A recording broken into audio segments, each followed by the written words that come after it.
আসসালামু আলাইকুম।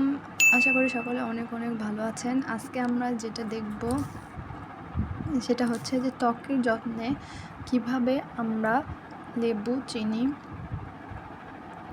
আ এবং কফি ইউজ করব। তো প্রথমে জেনে নেই যে লেবু ত্বকের জন্য অত্যন্ত উপকারী এবং সৌন্দর্য চর্চার ক্ষেত্রে এটি অনেক ব্যবহৃত হয়। আর লেবু আমাদের ত্বকের উজ্জ্বলতা বাড়ায়, আর্দ্রতা বজায় রাখে, ব্রণ লড়ানো ও মসৃণ টান ত্বক প্রাপ্তির জন্য আমরা লেবু ব্যবহার করতে পারি। এবং কফি ত্বকের জন্য একটা উপাদান যেটা ত্বকের উজ্জ্বল্য ধরে রাখার পাশাপাশি ঠোঁটকে নরম রাখতে সাহায্য করে। এবং কফি ত্বকের কোষের পুনরাবৃদ্ধি নিয়ন্ত্রণ করে, কোলাজেন টিস্যুর সংখ্যা বাড়ায় ও ত্বকের আর্দ্রতা বজায় রাখে। তো প্রথমে আমরা কফি নিব, তারপর এর মধ্যে আমরা লেবু দিব এবং চিনি দিব। তাছাড়া অ্যালোভেরা, যাদের বাসায় অ্যালোভেরা আছে, অ্যালোভেরা দেওয়া যেতে পারে, মধু দেওয়া যেতে পারে, ওয়াটার গোলাপ জল দেওয়া যেতে পারে।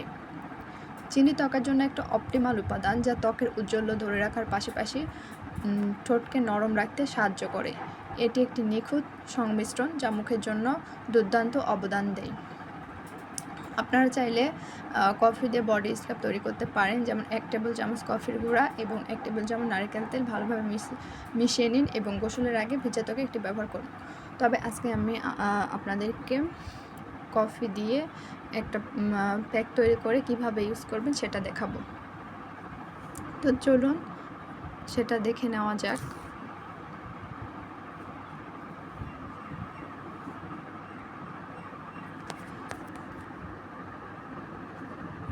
তো প্রথমে আমরা এরকম কফি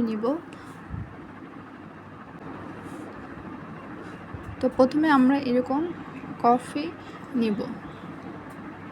তার মধ্যে একটু চিনি দিব। আপনাদের বাড়িতে আটা অথবা বেসন থাকলে আপনারা দিতে পারেন। এরপর এর মধ্যে আমরা এই যে এই লেবুটা দিব। লেবুর রস আমরা এখানে ভালোভাবে মিশিয়ে দিব। তো প্রথমে আমরা এরকম কফি নিব, তার মধ্যে আমার এখানে কফিটা আগে থেকে একটু লেবুর জল দিয়ে রাখছিলাম। আপনাদের বাড়িতে আটা অথবা বেসন থাকলে আপনারা দিতে পারেন।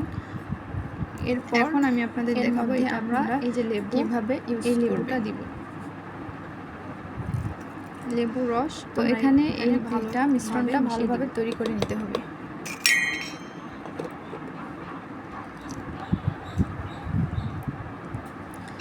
এই মিশ্রণটা তৈরি হওয়ার পর ভালোভাবে এখানে কফিটা আগে থেকে একটু হাত লেবুর জল দিয়ে রাখছিলাম, পুরো শরীরে দিতে পারবেন। এখন সম্ভব হলে গোসলের আগে দেওয়ার চেষ্টা করবেন, ইউজ করবেন। এইভাবে হাতে নেবেন, এখানে এই মুখে লাগাবেন। মিশ্রণটা ভালোভাবে তৈরি করে নিতে হবে। তো আজকে এই পর্যন্তই। এই ভিডিওগুলো ভালো লাগলে অবশ্যই সাবস্ক্রাইব দিয়ে পাশে থাকবেন। এই মিশ্রণটা তৈরি হওয়ার পর ভালোভাবে আপনি হাত, মুখ, পুরো শরীরে দিতে পারবেন। সম্ভব হলে গোসলের আগে দেওয়ার চেষ্টা করবেন। এইভাবে হাতে নেবেন, নিয়ে মুখে লাগাবেন। তো আজকে এই পর্যন্তই।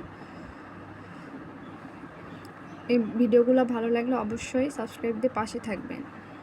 আল্লাহ হাফেজ।